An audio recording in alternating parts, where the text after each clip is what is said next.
morning. I'm doing a little something different. I've got one of my own quilts here. It's a little baby quilt. I've had couching feet for about a year. I've never used them. And I thought, okay, this is a good time to try these little feet out.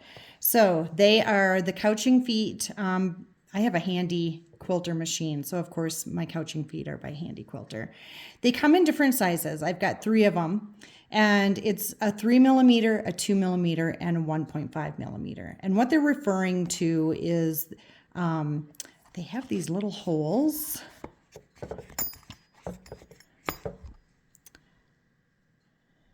Let me get that angle just right. They have these little holes, and that is what your yarn passes through. So depending on the thickness of your yarn is what you would use for the feet. I actually have the largest one in because I am going to be using the chenille-like yarn. And I got to tell you, this is a baby blanket by Bernat. What I first started using when I started this project was just this chunky thread that probably has, I don't know, four bits of yarn twisted together. But what was occurring was the yarn was pulling through, not going through the hole just right.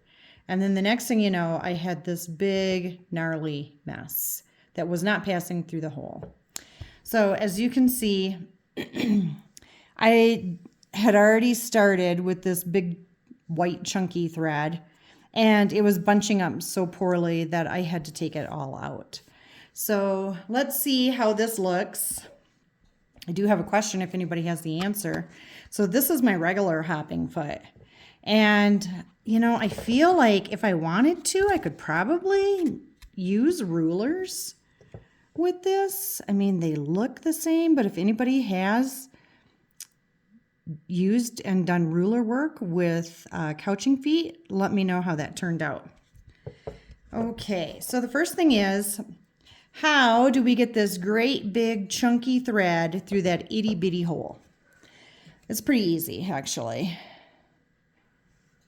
And let's get the thread pulled through. Okay, so I did up and down, and I've got my bobbin thread pulled up, and I've got my top thread right here.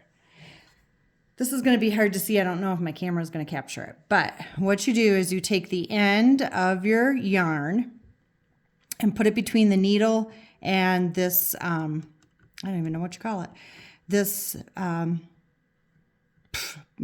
portion of your machine that moves your hopping foot. Then you take and you just pull your, I keep saying thread, excuse me, pull your yarn under your needle. And what happens is you get a little loop of thread going around your yarn and passing through your needle, right? So then all you have to do is take and pull your 2 threads, and hopefully it will just pull right with you. Let me see. Let me try to see if I can put it down once. Okay. And then raise it up. There we go. And then just pull through. Come on, baby. Don't mess me up now. There we go. We're getting it. We're getting it. Ah, yeah, there you go. Might take a little bit, but there it is. So when you're doing this, make sure that your yarn is just loosely piled. You don't want any tension on it. Make sure that it feeds evenly. And I'm not going to do the swirls like I did. I'm just going to kind of do little wavy lines and come up and around. Okay. So here we go. I'm a little nervous. Nothing like doing something first time in front of everybody. Okay, so here we are.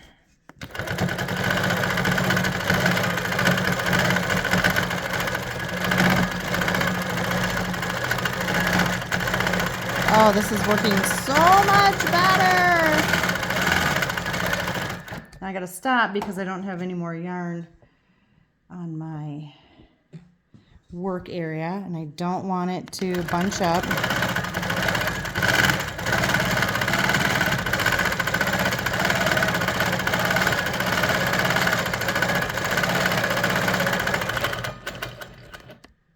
Oops, my camera moved. Sorry, people.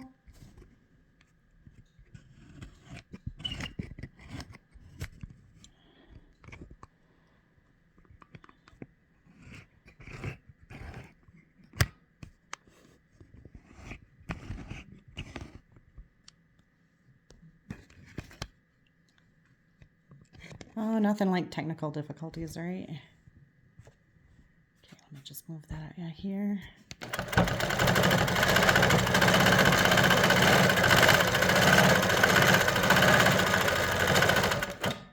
Oh my gosh, I think it's so cute. Look at this.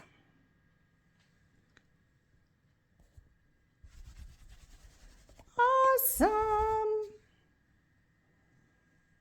Okay, so if you guys have these couching feet, please try them. They are going to be really kind of fun. And just because I didn't have luck with this yarn doesn't mean that there aren't yarns that are maybe a little bit more tightly woven that would work, or tightly twisted rather. So have some fun. Okay, bye.